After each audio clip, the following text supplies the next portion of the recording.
The city of Kadoma, the city of gold. When people hear the name Kadoma, what comes to mind is Mashrugi. However, Saint TV went on to investigate and interview small-scale miners. Surely Kadoma is not that bad as you think. These days, small miners are trying by all means to make their job more professional. Let's watch Uncle Saint as he interviewed the manager of Fox Mine.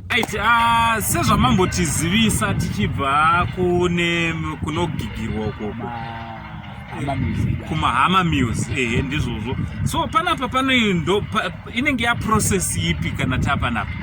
Kana tapanapa inenge ya process number 3. All right. Sisi tatambokusanangurira kuti process yekutanga inotangira kumugodi. No first process yatatanangurira kutamba ne. Second process yedu ama music yedu. All right. Ropa tinogaira maozi yedu. Yes. Kana tauya panapa ino site plant. All right. Ino site plant. All right. Saka zvatiri panapa ndipo pane third process yedu kuti tinenge takuisa motor yedu matanks. All right. So awa ndo matanks achona. Ndo matanks acho. All right. So iyi motoro inenge yakuti murema kuitibhira munomu. Turikuona mune mvura irimo yakatsvuka mvura iyi inongori mvura chete kana kuti munenge maisanganisa nezvimwe zvakemeza kuti process ifambe zvakanaka yekulicha kwatinoita motor. Mvura iyi inoshandiswa ma-chemicals. All right. Akaita seapi? Mvura tinoshandisa ma-chemicals akaita se-cyanide. All right. Ne-caustic. All right. Soda. All right. Saka maona mvura yedu yashanduka. Okay. Yakuita sekunge yaita tsvuku. All right. Saka inenge yamuri kuona iri kunze ndo yatinenge tashanda. Yapedza process yayo saka iyi yatokuriswa isina basa yatopera basa. Kuroti munenge mumvura imomo mune matoseparate because ukona pipe yemvura iri kubva ukwega. Munenge kura kuti munenge mato separata boridi nedota iro kana kuti nemotoro iro risina basa. All right. So sezvamuri kungoona nhasi tiri kunoku kuma small scale miners handiti tichiona basa ravari kuita rakanaka, basa re-empowerment kumhuri yeZimbabwe handiti. So nhasi tiri panapa pamaini iri mudhuze nenzvimbo yeKadoma. Munzvimbo yeKadoma kusaidi rekunonzi iko kuMayflower handiti. Patiri kuti timboona kuti vanoshandawo sei basa ravainaro panapa. Ndofunga muri ngozvionera mega zvikuitika panapa mhuri yeZimbabwe inova basa rakadi, basa rakanaka. So zvichibva panapa inozofamba sei? Tikuona ngati kune mamwe matengi kuti ukoko zvinofamba sei kubva panapa tichienda ikoko? Mafambiro aidi chibva panapa pasi apa pafloor pane mapipes. All right. Anozotora mari iri muliquid. Okay. Inofamba yambo nekuti kana yapikwa nemushonga inoenda muliquid form. Okay. Yofamba yamusystem yemvura. Kana yafamba yamusystem yemvura inoenda patumaboxi yapo kuroti inoenda nepasi nemapaipi. Samona mapaipi edu akavharwa nevhura mukona riapa. All right. Ndo mamiriro akaita basa redu kana tiri pano pamatanks. Panapa matanks. So toda kuti tibve panapa tiende zvakare tinoona tinoona ndo munoti pachi paclarify pachona kuti zvakamira sei. Handei takadaro.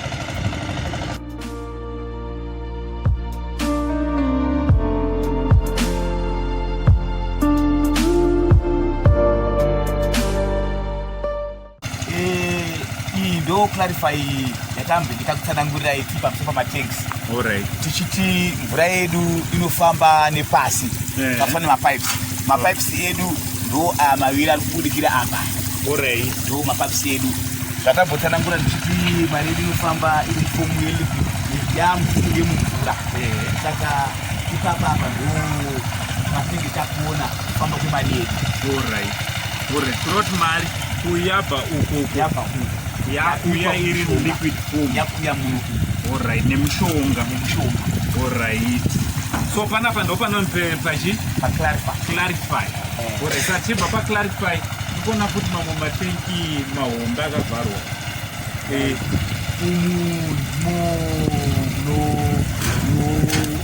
Process yekubatwa kwemari. Alright. Carbon room. Okay. Mari yese yafamba ichibva uko. Apa ndo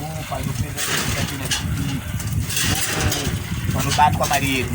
Ndo panobatwa mari. So kuroti mari ndo munonge makuseparata mvura iyi inonopinda futi imomo. Ndo makunoita kuti mari kwayo inobatiwa mari ikisara mvura ichibuda kuseri. Alright. Okay.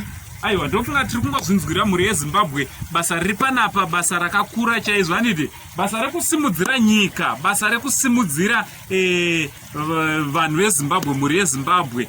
So mungada kutizivisa kuti process yachona yese kubva kwatatangira, kubva richicherwa kusvika panapa, mungada kutizivisa kuti estimation, handiti yevanhu vanga mungati vanoshanda paprocess yachona yese ingaite nhamba yevanhu vangani?